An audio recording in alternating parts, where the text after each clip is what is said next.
Olá, bem-vindos, bem-vindos e bem-vindas ao FebraBanTech 2023.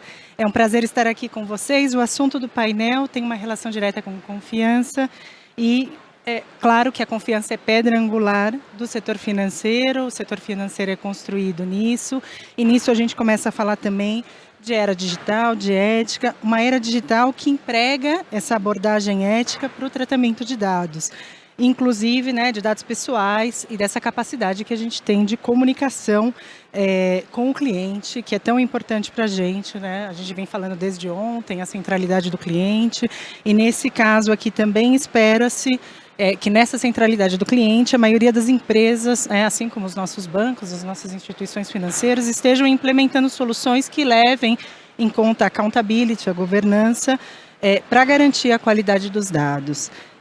Olhando o ciclo de vida de dado, olhando a questão da privacidade e para que haja, obviamente, a conformidade com leis e regulamentos. Estamos a falar aqui nesse painel de boas práticas de privacidade e proteção de dados que dão aos usuários um protagonismo, centralidade, segurança sobre o tratamento dos seus dados pessoais. Claro que há toda uma preocupação com uma governança inadequada que pode expor as nossas organizações a riscos elevados, desnecessários, e especialmente quando as suas equipes não estão preparadas, não estão conscientes para lidar com esses dados. E para conversar sobre o tema de hoje, ética digital e desafio de governança dos dados, eu gostaria de convidar ao palco Miriam Wimmer, diretora da Autoridade Nacional de Proteção de Dados.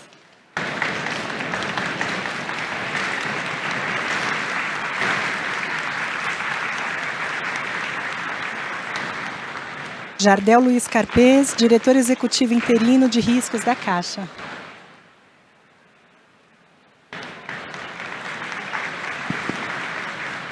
Marcela Vairo, diretora de dados, inteligência artificial e automação da IBM Brasil.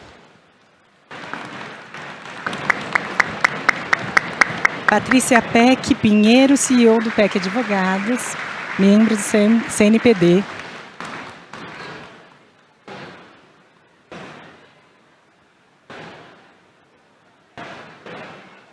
Boa tarde, muito bom estar aqui com vocês. Quero, antes de tudo, em nome da FebraBan, agradecer a presença de vocês aqui no FebraBanTech e iniciar com uma pergunta geral para todos. Hoje, qual é o panorama hoje da proteção de dados no Brasil e como ele se relaciona com a construção de uma governança de dados adequada no ambiente digital? E eu queria começar essa pergunta com a Miriam Wimmer, da ANPD. Muito obrigada, Cris. Queria começar agradecendo muito o convite para participar desse evento incrível, enorme. Acho que eu nunca vi tanta gente reunida. Então, uma grande satisfação poder dialogar com esse público e com vocês também.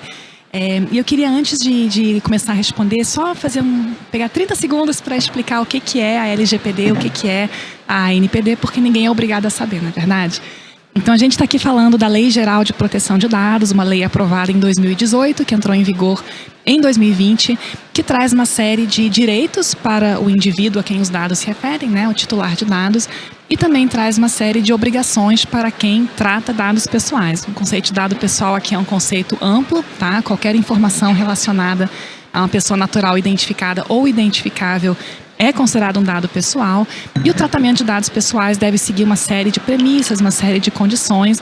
Especificamente, é necessário que, para que se trate de dados pessoais, exista uma hipótese legal que autorize tal tratamento, certo? Então, não pode pegar o dado e fazer o que bem entender, é preciso observar a legislação pertinente. E eu acho que a pergunta que você faz, Cris, ela tem a ver um pouquinho com o panorama, né, da LGPD nesse momento. E eu diria que a gente está numa fase ainda de aprendizado sobre essa nova legislação. Veja, a gente ficou mais ou menos 8 a 10 anos discutindo essa lei no governo, no Congresso Nacional.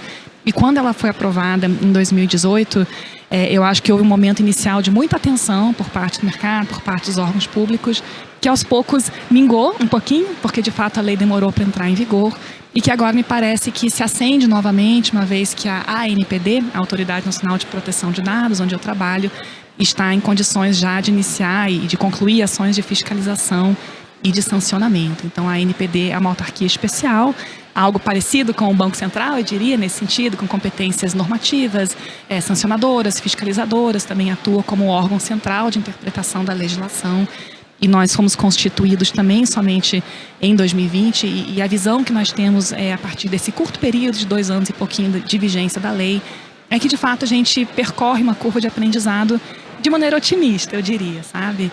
Porque quando a lei de fato foi aprovada havia um grande desconhecimento, e aos poucos a gente vê esforços verdadeiros por parte de organizações públicas e privadas para promover a conformidade com a legislação. Agora, o Brasil é grande, né? E eu acho que existe uma certa heterogeneidade que precisa ser levada em consideração. De um lado, temos órgãos públicos que também têm graus variados de maturidade em termos digitais, em termos de governança de dados e, consequentemente, em termos de LGPD. Temos estados, municípios, além do governo federal. E também o setor privado é um setor grande, né? Com grandes empresas, com pequenas startups, com micro e pequenos empreendedores individuais. E eu acho que tudo isso deve ser levado em consideração pela ANPD, que tem nesse início adotado uma postura muito voltada para a educação, para a conscientização, para firmar entendimentos e interpretações que possam trazer segurança jurídica com relação à implementação da norma, sabe? E a impressão que eu tenho, de maneira otimista, é que o Brasil tem avançado bastante. Veja, nesse período de 5 anos, desde a aprovação da lei, a gente já tem uma autoridade constituída, um direito fundamental à proteção de dados pessoais, formalmente incluído na nossa Constituição, para além de decisões do STF, que tratam dessa temática. E à medida que a ANPD evolui, né, e expede os regulamentos pertinentes e emite também guias, orientações que fixam interpretações, isso contribui para o aumento da segurança jurídica, isso contribui também para o aumento da compreensão sobre a temática, e eu acho que a gente aos poucos vai percorrendo essa curva de aprendizado que no fundo tem a ver com a construção de uma cultura voltada à proteção de dados pessoais e uso responsável desses dados. Perfeito, Miriam. Queria ouvir agora um pouco da Patrícia, né? Você que tem clientes de tão diferentes segmentos, como você vê essa ideia desse panorama da proteção de dados e como ele se relaciona com a proteção aqui ou com a construção de uma governança de dados adequada? Oi, Crislene. Primeiro, obrigada pelo convite de estar aqui na FebraBanTech. Que enorme, né? Como cresceu o evento. Parabéns. E de estar aqui com todos, né? Aqui com a Miriam, com o Jardel, com a Marcela, a gente debater desse assunto. O legal de ter essa chance de clientes de vários setores é uma visão um pouco mais holística, né, de gestão de risco.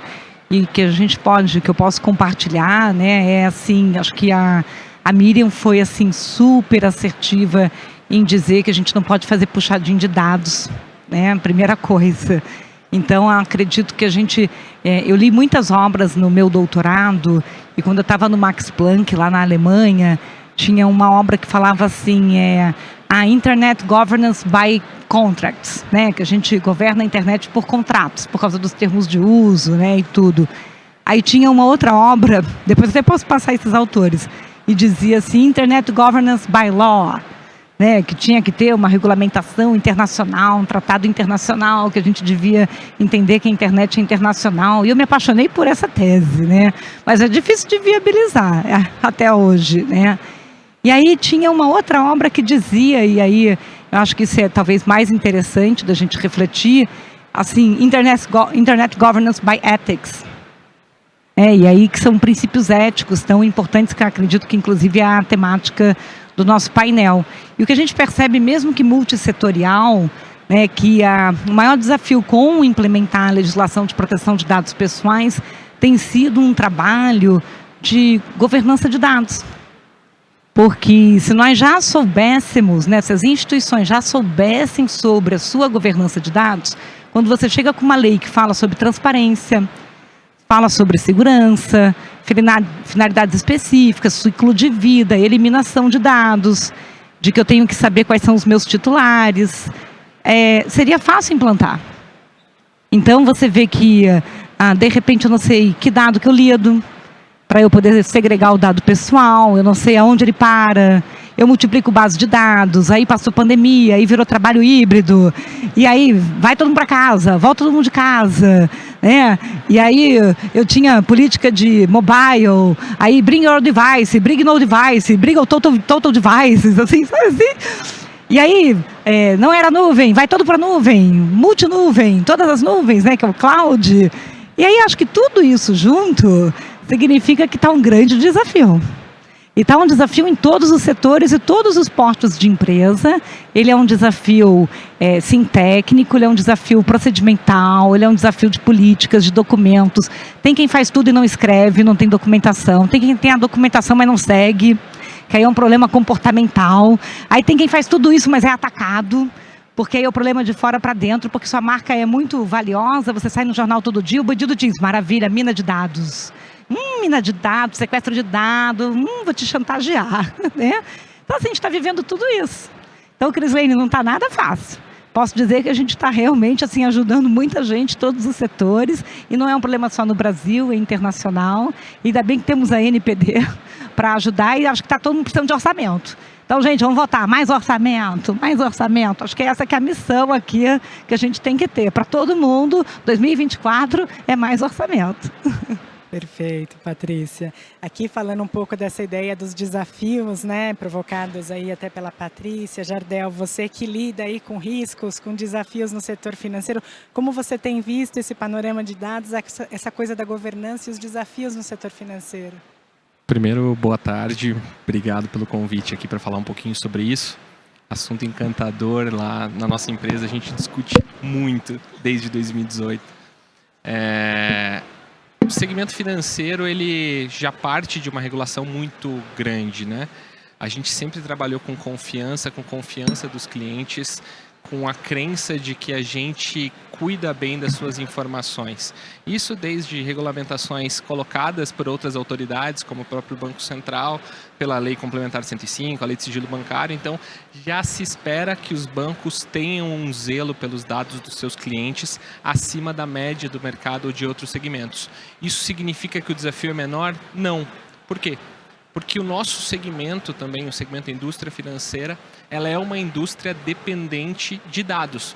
A gente faz uso intensivo de dados e precisa fazer isso de uma forma adequada, correta, seguindo os valores que a gente entende que são importantes para a nossa instituição.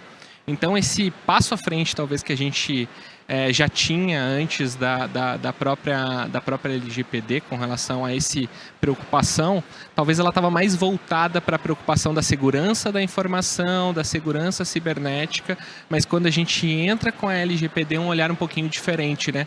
Porque quando a gente costuma falar um pouquinho da questão de como surgem as leis aqui, eu não vou entrar muito nisso, mas normalmente a gente já vê que havia uma sensação do que é legítimo e do que é ilegítimo pelas pessoas no tratamento de seus dados.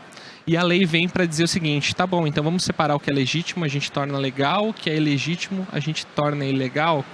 E esse é o papel um pouquinho dos bancos, de entenderem que para além do que a gente já vinha fazendo, de segurança da informação, segurança cibernética, tratamento dos dados, buscando extrair valor para nós e para os clientes, agora a gente tem também uma questão muito grande, e acho que a gente vai falar um pouquinho sobre isso, dessa preocupação ética no tratamento, a transparência, a capacidade do titular de entender o que está sendo feito com cada dado dele e como é que a gente faz isso de forma a ser um ganha-ganha, né? Perfeito, Jardel. E aí, aproveitando tudo isso, né, essa ideia desse olhar também para esses dados, pensar um pouco na tecnologia. Agora, a gente está falando de construção de governança. Como a tecnologia tem ajudado, e aí com toda essa experiência da IBM, eu acho que a Marcela pode nos ajudar aqui a entender um pouco mais sobre essa ideia de construção de governança e uso de tecnologia. Em primeiro lugar, boa tarde a todos. Obrigada pelo convite de fazer parte desse painel de um tema tão importante como a governança e a ética sobre os dados, né? E o que a gente tem visto? A gente comentou um pouco, né, da LGPD aqui no Brasil, de como os clientes estão evoluindo nesse sentido, né? E quais os desafios da tecnologia? Que aí eu acho que são válidos para cá e para outros países como um todo, né? O mundo está muito mais digital. E o que isso significa? Significa que os dados estão muito mais dispersos dentro e fora da empresa. Estão num mundo que é cada vez mais multi-cloud. A gente fala de LGPD, mas a gente tem, por exemplo, um Open Banking, que, por outro lado, fala da disponibilização, eventualmente, dos dados dos usuários ao mesmo tempo. Então, a complexidade, a oportunidade em cima dos dados aumentou muito e a complexidade também. Como é que a gente tem tecnologia para ajudar nisso, né? O primeiro é que a gente pode e deve colocar, a gente acredita isso na IBM, né? Você ter a governança de dados através da tecnologia centralizada nas empresas. Então, o dado sim pode e deve ser acessado pelas diversas áreas, pode ser disponibilizado para diversos tipos de usuários dentro e fora da empresa, mas você tem que ter uma tecnologia, um framework que garanta a governança desse dado, que garanta que o uso desse dado está respeitando as suas políticas de governança e, obviamente, a lei também. Então, a tecnologia hoje já permite isso, a criação de um framework que garanta o acesso do dado para quem ele tem que ser acessado, da forma como ele pode ser acessado e deve ser acessado, onde quer que ele esteja. Dentro e fora de casa, numa nuvem A, numa nuvem B, mas eu preciso ter esse framework que a tecnologia tem e disponibiliza isso. Falando de uma forma mais geral também, como com essa explosão todas de informações e de dados, a gente também acabou evoluindo para colocar automação e inteligência artificial até no desenvolvimento das tecnologias e dos algoritmos que usam dados. Então, hoje a gente já tem tecnologia que automaticamente, por exemplo, reconhece que eu estou falando de um CPF e já mascara aquele dado, inclusive para o desenvolvedor. Então, além de ter um framework que garante a governança do dado como um todo, a gente já tem tecnologia em cima que faz o mascaramento automático dos dados com automação e com AI por trás disso, garantindo ali no dia a dia, porque é algo que, como ela disse, né, ela comentou, a Patrícia aqui, é fácil de falar, mas é difícil de fazer, e a tecnologia consegue ajudar muito, pensando no volume que a gente tem aí hoje em dia, né, de tudo que trafega dentro das empresas, tudo que a gente tem que fazer com os dados. E a última coisa é que, assim, não existe uma solução única, né? Eu falei do Open Banking aqui, eu não tenho um remédio para todos, né, para todos os desafios aqui. Tem muita tecnologia hoje em dia disponível, às vezes só para disponibilizar o dado, não necessariamente eu preciso replicar aquele dado, então tem muita oferta no mercado. O que eu acho que é importante para as empresas é pararem, pensarem na sua arquitetura de dados e, a partir de então, pensarem nesse framework de governança de dados e qual a melhor solução para cada um dos usos que são necessários ali para essa governança. Perfeito, Marcela. Isso já me dá também um gancho para a próxima pergunta. Eu queria começar essa pergunta com o Jardel aqui pensando um pouco no papel da Caixa, né, e nos desafios que tem, né? Eu acho que é um dos bancos que opera as maiores bases de dados do país, então a gente pensa em FGTS, habitação, todos os programas sociais, as questões do agro. Isso leva a um desafio com muitos dados compartilhados e dados compartilhados entre Caixa, instituições públicas e privadas, na cadeia de fornecimento, enfim, uma loucura. Como administrar tudo isso, respeitando a finalidade desses dados, necessidade de adequação no tratamento de dados, respeitando a LGPD? Perfeito. Grandes poderes, grandes responsabilidades, né? Realmente, a gente brinca que na Caixa, todo cidadão brasileiro vai passar por ela pelo menos uma vez na vida. Vai acontecer, você vai ter uma relação com a Caixa em algum momento da sua vida. Então, a gente tem sim bases de dados enormes, é um grande desafio. O que foi a nossa estratégia desde do início lá, quando começou a se discutir ainda uma lei geral de proteção de dados no país? O assunto ele teve, acho que alguns momentos de hype, baixava um pouquinho a pressão, acho que a Miriam trouxe bem isso, subia de novo. A gente buscou utilizar esses momentos de grande apelo do assunto para conseguir trazer pessoas que realmente tinham interesse e viam aquilo ali como uma oportunidade, tanto para a empresa quanto algo que elas gostariam de ter um envolvimento pessoal. Então, a gente basicamente lá desde 2018 montou uma equipe trazendo pessoas que conheciam muito bem cada parte do nosso negócio para começar a trabalhar em cima de alguns pilares. Como é que a gente organizou esse trabalho, que acho que é de bastante sucesso? A gente basicamente fez 3 pilares assim, grandes. O primeiro pilar é o de segurança da informação. Então, evitar que os dados cheguem às mãos de pessoas que não deveriam ter acesso a esses dados. Vou resumir de uma maneira que pode ser até simplória, mas desse jeito, falando de segurança da informação, que talvez seja aquilo que a gente mais tinha o domínio desde sempre, né? Porque é alguma coisa, como eu já tinha dito, que já faz parte do dia a dia do banco. O segundo pilar foi o pilar de realmente estabelecer governança e entender o tratamento dos dados para conseguir verificar junto aos princípios da LGPD, ou seja, necessidade, adequação, finalidade muito clara, dentro de cada atividade da empresa. E essa foi a parte mais trabalhosa, essa parte do segundo pilar. Por quê? Não é fácil para uma empresa que tem N linhas de negócios, né, produtos, serviços, executora de políticas públicas, conseguir mapear dentro de cada atividade quais são os dados que estão sendo tratados, de que forma estão sendo tratados, por quem estão sendo tratados, com quem são compartilhados, há compartilhamento, não há compartilhamento, qual é a finalidade específica daquele tratamento, qual é a hipótese legal em que aquele tratamento se enquadra. E esse foi o trabalho mais bacana, mas aí falando porque eu gosto muito do assunto, né? Mas é o trabalho também mais desafiador, conseguir ter feito isso, porque foi a base para o terceiro pilar, que a gente também organizou nosso trabalho assim, que é o atendimento ao direito dos titulares. Sem este segundo pilar, né, e partindo de um primeiro pilar já que estava mais bem organizado, mas sem o segundo pilar a gente não conseguiria exercer o terceiro, que é conseguir dar resposta para cada titular a respeito do que fazemos com seus dados, com quais dados, enfim. Mas é muito grande. Falando sobre essa base de dados e falando sobre esses compartilhamentos, a gente tem esse cuidado muito grande com as nossas fronteiras mesmo de dados, por conta de execução grande de políticas públicas. Então tem muito dado que é compartilhado com o governo, mas há uma segregação muito clara entre bases de dados que são compartilhadas com finalidades específicas de políticas públicas para que, por exemplo, áreas comerciais do banco não tenham acesso. Então é uma governança bem intrincada, mas que foi muito bem construída, a nosso ver, para que a gente consiga atender a todos os preceitos da LGPD e também trazer essa visão para a própria população, para o próprio cliente, de que os dados estão sendo bem tratados de forma adequada dentro do banco. Obrigada, Jardel. Perfeito. Agora, aproveitando tudo isso para a gente passar um pouco para um olhar para a inteligência artificial. A gente sabe as interconexões, as interrelações que a gente tem entre dados e inteligência artificial. Aí pensando um pouco em quais são os princípios, quais são as práticas que as organizações podem adotar ou aplicar nas suas operações para um melhor uso, especialmente um uso ético das tecnologias, da inteligência artificial.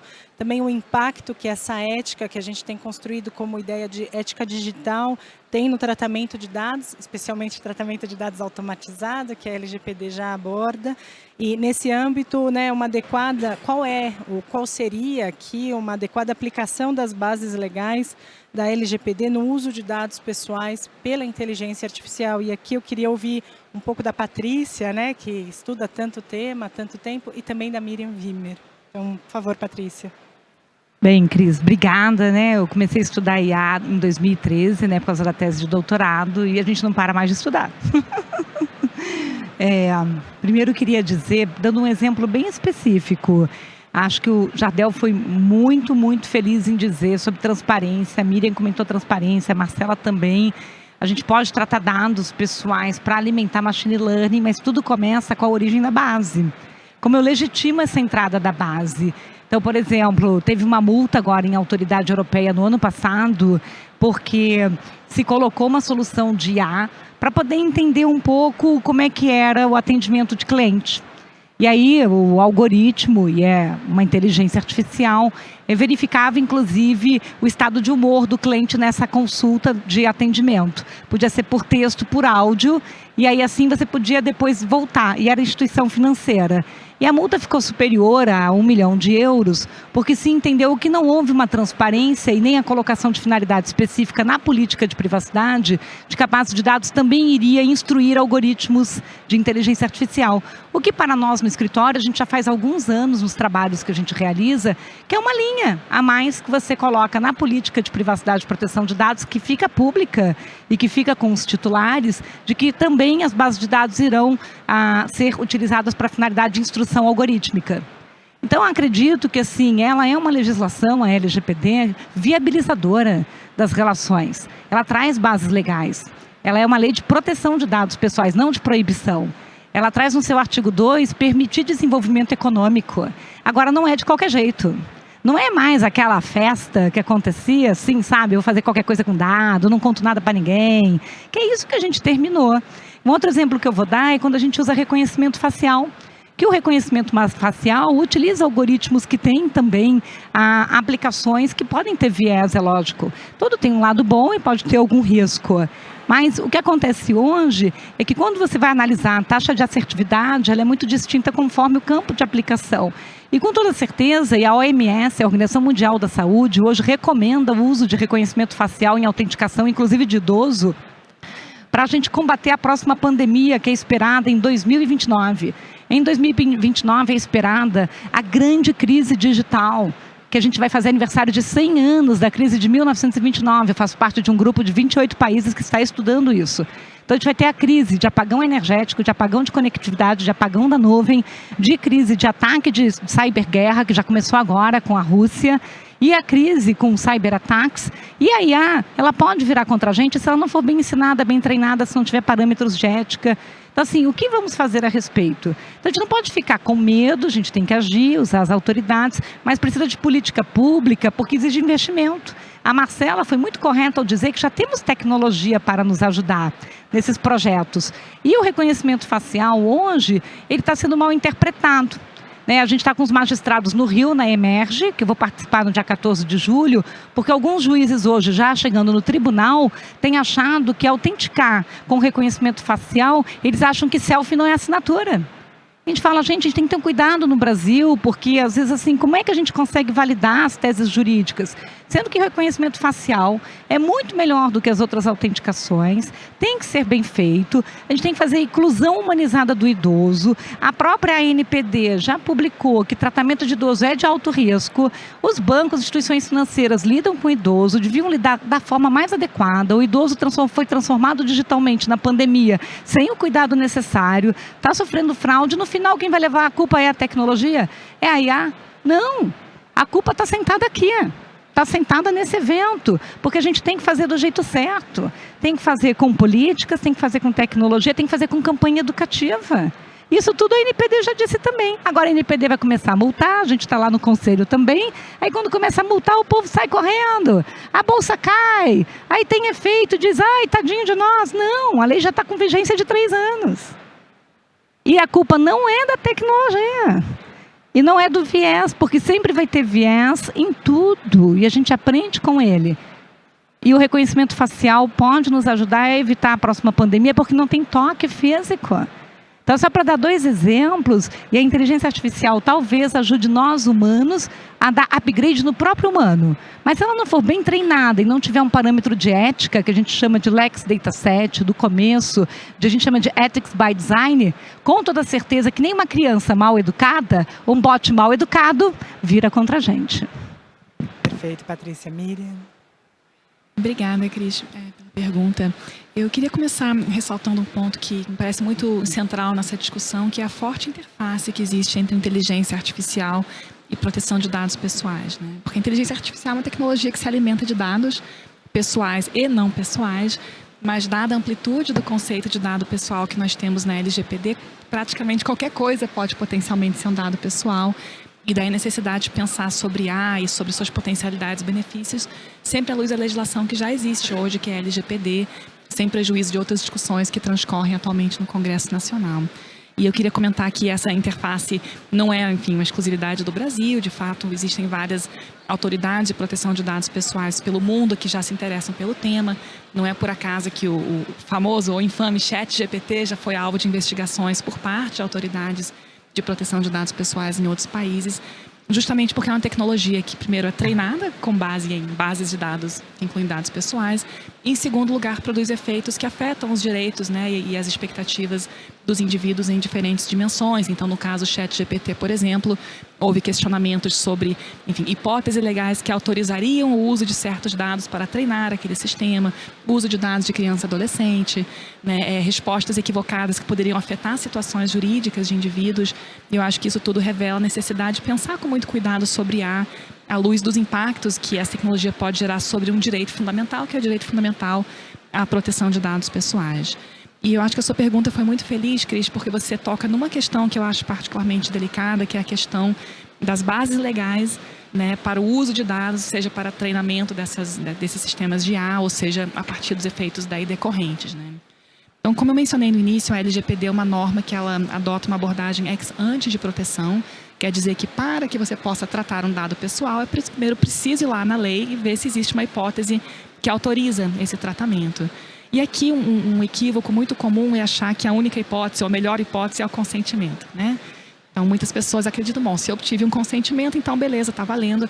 É importante observar que o consentimento é uma base legal muito importante, mas não é a única e nem necessariamente é a melhor base legal, dependendo da situação concreta. Por quê? Porque o consentimento da LGPD é altamente qualificado, quer dizer, tem que ser um consentimento livre, informado, inequívoco e passível de ser revogado. E a gente vê muito claramente que em determinadas situações em que o consentimento é solicitado, o titular não tem verdadeiramente a opção de revogar o consentimento sem que aquilo o afete negativamente, sabe? E daí mesmo porque o legislador elencou uma lista extensa de bases legais que incluem, por exemplo, cumprimento de obrigação legal regulatória, execução de política pública, execução de contrato, o legítimo interesse do controlador, que é quem é responsável pelo tratamento de dados, e ainda a proteção ao crédito. E eu menciono esses exemplos, a LGPD traz, enfim, várias outras hipóteses, apenas para dizer que no caso da inteligência artificial, esse é um cuidado e uma reflexão que tem que ser feita antecipadamente, né? Eu vou usar um sistema de IA dentro da minha organização para traçar um perfil de quem é bom pagador, quem é mau pagador, ou para combater fraude, ou para, enfim, identificar beneficiários de programas sociais. Qual é a base legal mais adequada que eu vou adotar para alimentar esse sistema, né, e para obter resultados que sejam úteis realmente? Eu acho que essa é uma preocupação recorrente, um debate, eu acho, não encerrado, porque talvez não haja uma resposta única que seja a mais apropriada. Um segundo ponto que eu salientaria com relação à LGPD, sem querer abusar muito do tempo, é que também, com relação ao uso de IA, é preciso observar os direitos dos titulares, né? E isso é particularmente desafiador, porque o titular tem um direito, primeiro, de acesso aos dados. Eu quero saber quais dados meus você usou. Eu quero corrigir esses dados se estiverem equivocados. Eu quero me opor ao uso desses dados, a depender da hipótese legal que for utilizada, né? Eu quero eliminar esses dados, em certas circunstâncias é possível ainda. E a LGPD traz ainda a possibilidade de o titular solicitar a revisão de decisões automatizadas, que é tremendamente desafiador quando se trata de IA, né? Inclusive, o que é uma decisão que produz efeitos jurídicos vinculantes e assim por diante. Então, eu diria que é uma interface assim, muito presente e que requer um amadurecimento e uma discussão mais aprofundada, inclusive para que se possa ter presente os princípios da LGPD, finalidade, adequação, necessidade, que também trazem, né, todo um desafio quando a gente olha para uma tecnologia que se alimenta de dados em larga escala, né, em alta velocidade, em grande volume. Eu acho que é uma agenda de discussão, sem sombra de dúvida, que a gente não vai esgotar hoje. Maravilha, a gente poderia ficar aqui realmente horas e horas. Aqui, Marcela, falando ainda dessa questão ética, né, eu queria ouvir um pouco de você. A gente sabe que no tratamento de dados, né, podem se evidenciar problemas éticos, especialmente a grande discussão dos vieses, né, os vieses discriminatórios. Como desenvolver, né, de algum modo, com a tecnologia, e demonstrar ao consumidor esse compromisso real com a transparência e um compromisso com o tratamento ético dos dados por meio da tecnologia e como esse tratamento fica na aplicação do sistema de inteligência artificial. Vamos lá, a gente tem dentro da IBM um instituto que a gente chama de IBV, que é IBM Institute of Business Value, que conversa com clientes, é um instituto de pesquisa dentro de casa, que fala com clientes de todo mundo e que acabou de fazer uma pesquisa justamente sobre IA generativa, né? E acabou de lançar essa pesquisa faz 1 ou 2 meses aqui em 2023, que mostrou que sim, a maioria dos CEOs das empresas está pensando já, 50% já adota inteligência artificial de alguma forma, mais de 50%, acho que é mais de 70%, se não me engano, já estão pensando em projetos ou testando projetos de IA generativa, mas 80% deles tem como principal preocupação a ética na IA generativa. E o que está por trás? O que quer dizer ética dentro de IA, né? O que é essa preocupação? O primeiro ponto é você conseguir ter explicabilidade nos modelos. Então, se ele está falando para conceder um crédito ou não, ou para fazer a pré-seleção de um currículo ou não, o que está por trás daquele algoritmo? Por que aquela recomendação foi feita ou até aquela ação foi feita ou não? A tecnologia, e é possível fazer isso através da tecnologia, mas a tecnologia escolhida tem que ser capaz de explicar o porquê daquela decisão ou daquele resultado, né? Esse é o primeiro ponto. O segundo ponto é a questão do dado propriamente dito. Então, é o que a gente está falando aqui de eu tenho direito a usar esse dado? Ou esse dado foi anonimizado antes de ser colocado dentro de uma aplicação?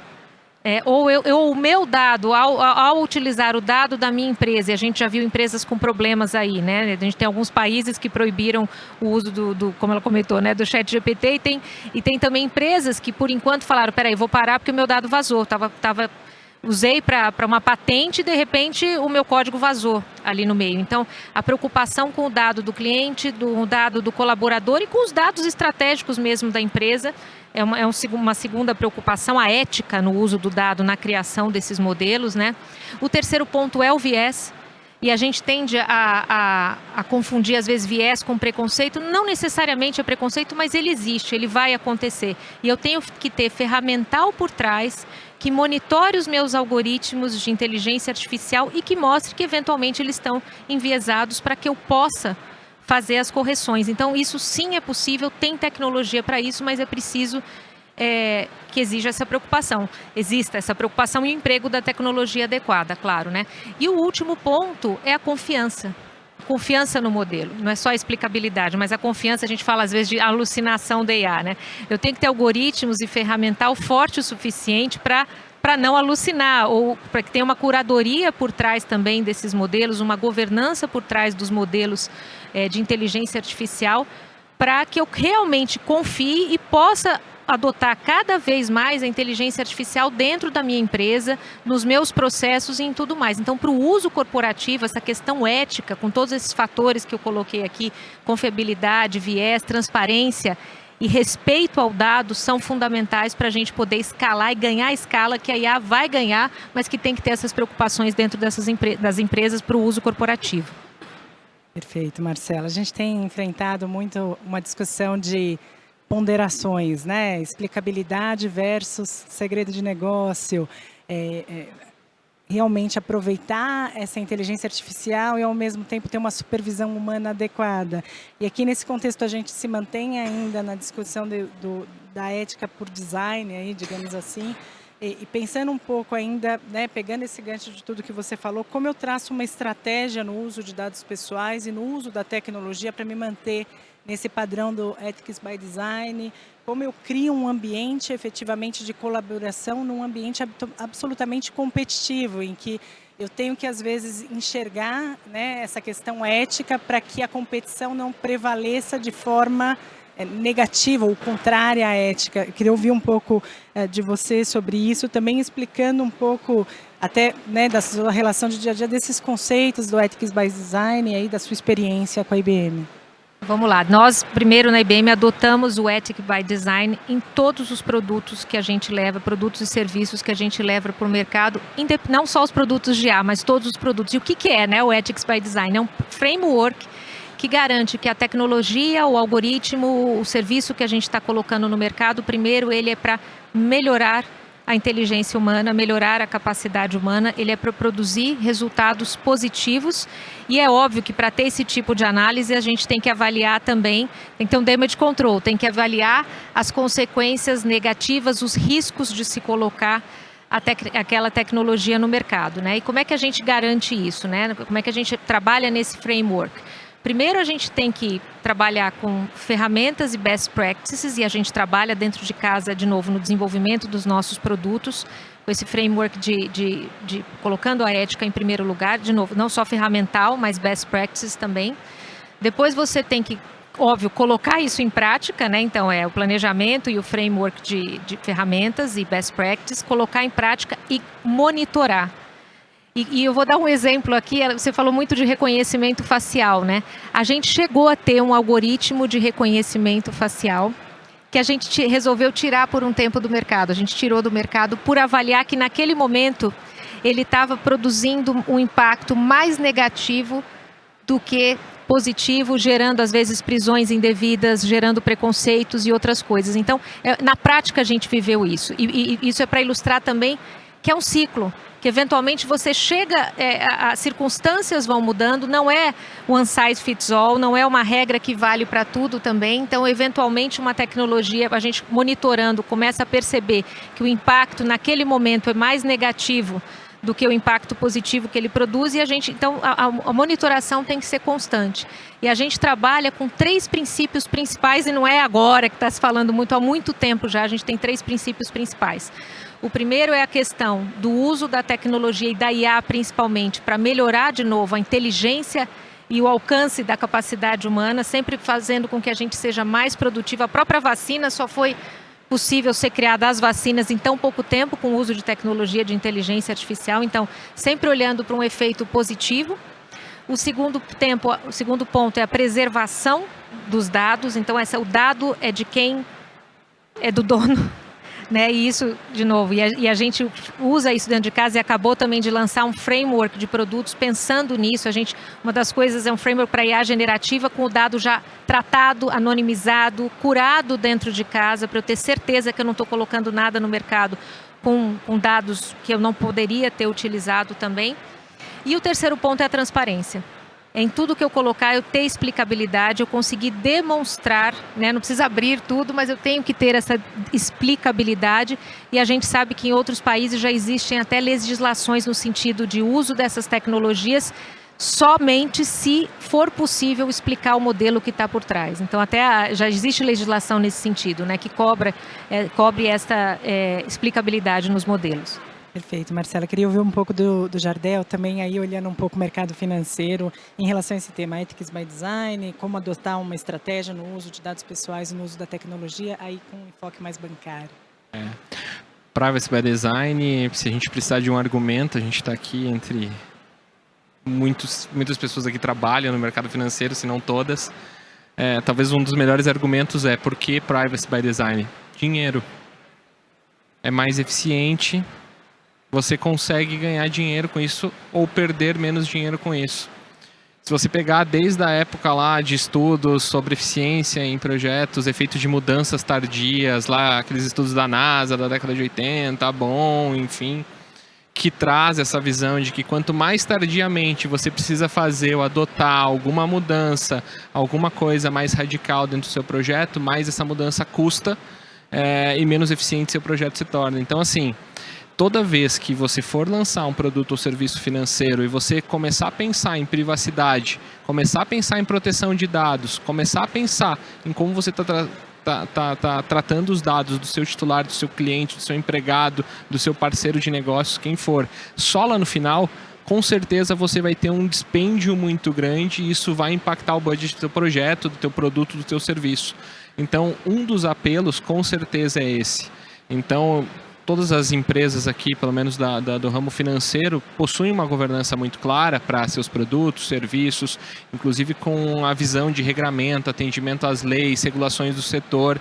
Mas, às vezes, só essa governança não é suficiente, porque ela também já está no momento tardio, mesmo que seja antes do lançamento do produto ou serviço. Porque o lançamento do produto ou serviço ele já foi construído, você já despendeu boa parte dos seus recursos construindo algo que talvez vai precisar ter uma revisão muito grande e que com isso vai trazer uma ineficiência, um custo maior do que o esperado. Por isso que Privacy by Design tem tudo a ver com finanças, tem tudo a ver com o setor financeiro, porque a gente pode ser mais eficiente tratando Privacy by Design, Ethics by Design, com seriedade desde o princípio, desde a ideação, desde as conversas mais primordiais com foco no cliente, em cima de como conseguimos construir uma solução para essa necessidade.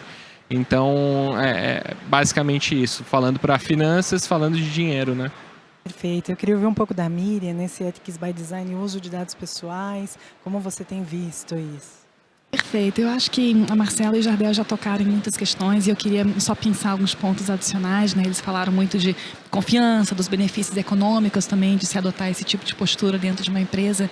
E eu acrescentaria que é uma pauta que está muito conectada também com a agenda ESG, né? Ambiental, social, sustentabilidade, governança, sobretudo porque os dados pessoais são insumos importantes dentro das organizações e representam também uma projeção da personalidade humana, né? São pedacinhos de indivíduos que estão lá transformados em bits e bytes, e lidar com responsabilidade com relação a esses dados é um imperativo, eu diria também ético, né?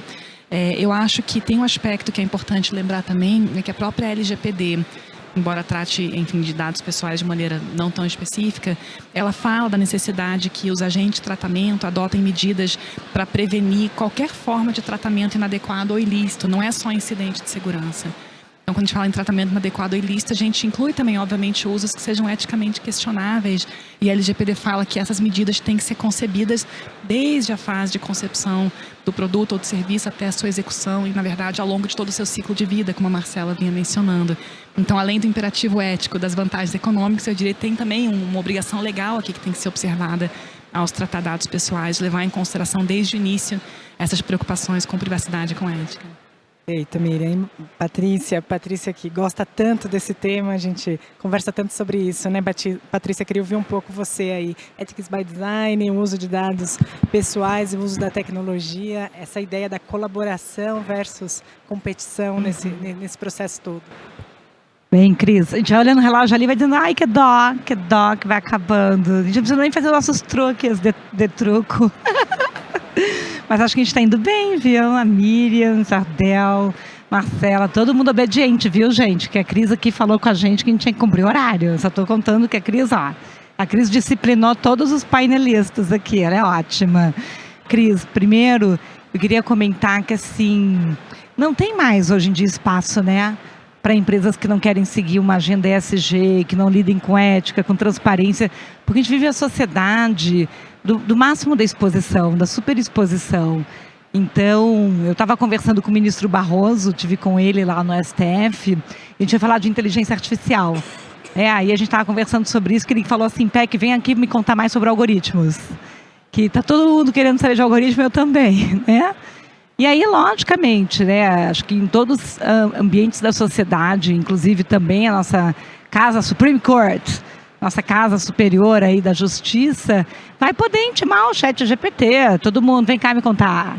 Vem cá me dizer se você aí realmente está sendo bem orientado, né? Se seu papi e mami do algoritmo estão te ensinando ética.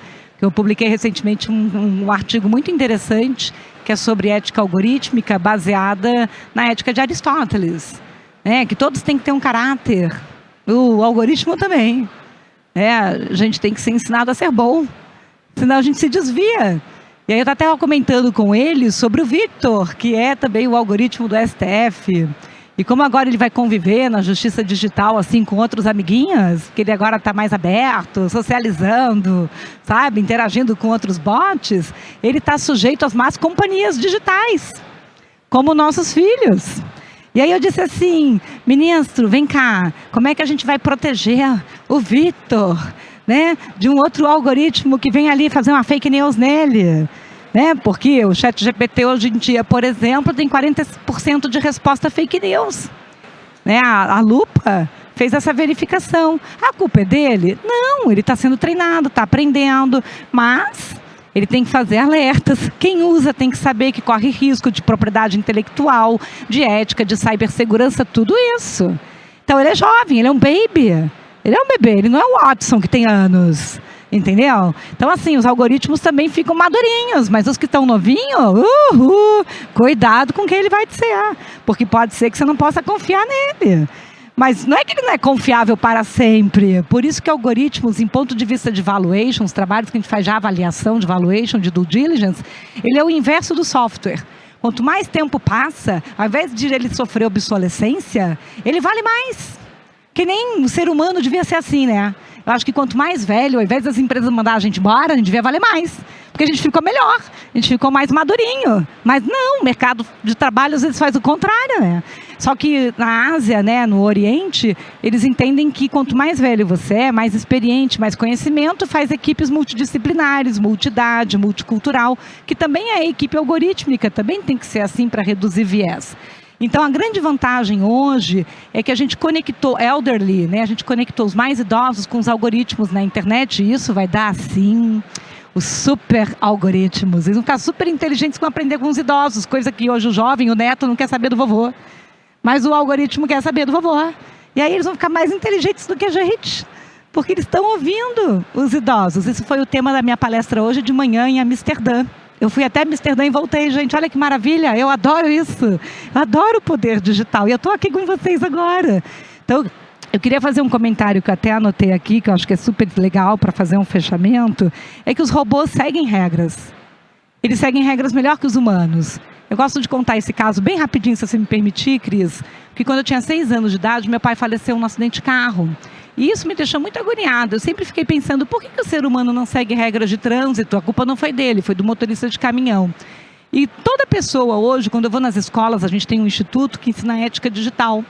Ética e segurança digital. Eu fundei ele em 2010. Porque eu acho que a gente tem que pegar a criança no primeiro ano do fundamental, com 6 anos de idade, e começar a ensinar.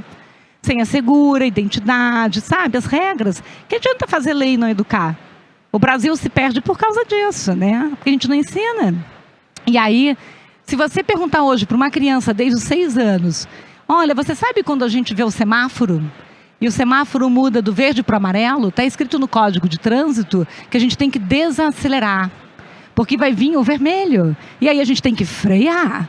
Então você tem que ir reduzindo a velocidade daquele veículo.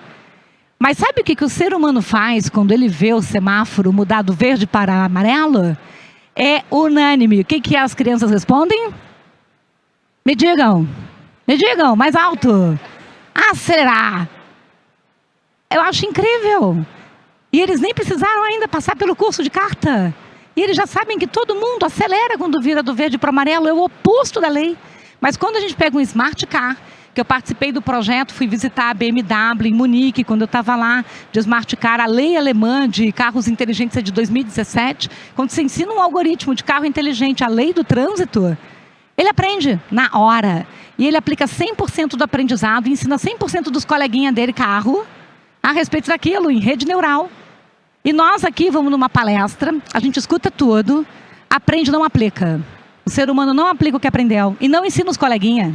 Então, com toda certeza, em alguns anos, a gente vai ser superado pela IA, mas só não porque a gente não aprende rápido, mas porque a gente não aplica e não ensina os outros. Essa é a grande diferença, sabe, Cris? E aí, só para finalizar, eu acredito que hoje, eu acho que a Marcela colocou isso, eles são uma empresa de tecnologia, nós somos uma consultoria jurídica. E assim como acontece com a Febraban, e quando a gente faz os projetos juntos, tá caindo tudo aqui, minha caneta, meus papéis, tudo, né? Tá vivo. A gente diz assim, tem que somar as equipes. A tecnologia com o regulatório, com o conselho jurídico. Por quê? Porque a gente percebe que hoje um algoritmo, se você perguntar para ele, e o ministro Barroso pode perguntar, o Xandão pode perguntar, se você perguntar para ele assim, vem cá, te ensinaram o seu regulatório de mercado? Te ensinaram o código de conduta da empresa que você está? Te ensinaram sobre as leis gerais, sobre a LGPD, sobre a legislação concorrencial, sobre concorrência desleal, te ensinaram sobre a Convenção de Berna, te ensinaram sobre lei de direitos autorais, te ensinaram tudo isso? Te ensinaram sobre essas coisas? Ele vai dizer, ele pode responder no tribunal, não me ensinaram nada disso. Então, quando você implanta um algoritmo que pode ser até genérico, e isso é licenciado numa empresa ou desenvolvido interno, ele pode até dizer assim, te ensinaram sobre o canal de denúncia? Que é um script que você coloca no algoritmo para ele denunciar se ele vê algo errado? Se ele responder não para tudo isso, sabe quem é responsabilizado? O desenvolvedor dele, o proprietário dele, principalmente. Porque a coisa perece para o dono e se houver vício de fábrica, perece para o fabricante. E é assim para onde nós vamos. Perfeito. Que vocês viram que no Febrabantec a gente aprende que o algoritmo é igual vinho, né? A gente sai com essa conclusão de hoje, né? Quando envelhece fica bom. Bom, estamos chegando ao fim aqui, é um prazer realmente todo esse debate com vocês. Eu gostaria agora de um tempo para as considerações finais. Vou começar pela Patrícia, de novo, seguindo aqui a ordem, né? Marcela, Jardel e Miriam. Afinal, como criar, então, uma cultura ética de dados nas organizações? Patrícia, agora tempo restrito, hein? Não tem 3 por fim. Eu acho que é walk the talk. O exemplo sempre vem de cima. Acho que a gente precisa ter um comitê, tratar disso, dar o exemplo. Lá no escritório, desde quando a gente começou essas pautas, houve um crescimento de 300% de trabalho. E a gente tem clientes que também cresceram 300% nos últimos anos. Então, acho que assim, fazendo certo, traz também um grande ganho, não só reputacional, mas econômico, social. E o Brasil quer crescer e quer acelerar. E é exemplo vindo top-down. Perfeito, Marcela. Eu acho que já é um trabalho de todos, na verdade. Eu acho que como empresas, né, e justamente essa questão da ética tem que ser trabalhada não só pela empresa e dentro da empresa, mas empresa em conjunto com governos, em conjunto com a parte acadêmica. Eu acho que todo mundo tem que participar dessa discussão e a gente é muito vocal nisso. E falando de dentro das empresas, eu acho que todo mundo tem que pensar, inclusive o desenvolvedor. Eu esqueci de falar, quando a gente fala de viés, uma das maneiras de se evitar o viés ou minimizar o viés, o ferramental vai te ajudar ali a monitorar. Mas se você tiver uma equipe de desenvolvedores diversas, e aí a gente está tocando em ESG também, você também vai acabar diminuindo o viés, porque você vai ter ali culturas, pensamentos diferentes, você vai ter diversidade na criação dos algoritmos também. Então, eu acho que a visão do AI, da ética do AI, tem que ser algo bem holístico. Claro que a consciência top-down ali é super importante, mas eu acho que tem que estar no DNA de todos dentro das empresas e das organizações em volta. Obrigada, Marcela Jardel. Vou pegar o gancho, então, das falas anteriores, tanto da Patrícia quanto da Marcela. Primeiro que a Patrícia fez uma alegoria ali falando de Aristóteles, né? Que todos têm caráter, e então o algoritmo também tem caráter. Vou usar Rousseau, então. Rousseau falava que o homem nasce bom e a sociedade o corrompe.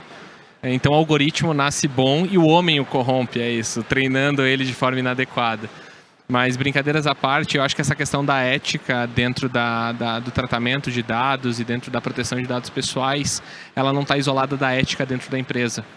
Então, empresas que já possuem um ambiente ético precisam potencializar isso e simplesmente refletir isso dentro do seu tratamento de dados, dentro do seu tratamento de dados pessoais.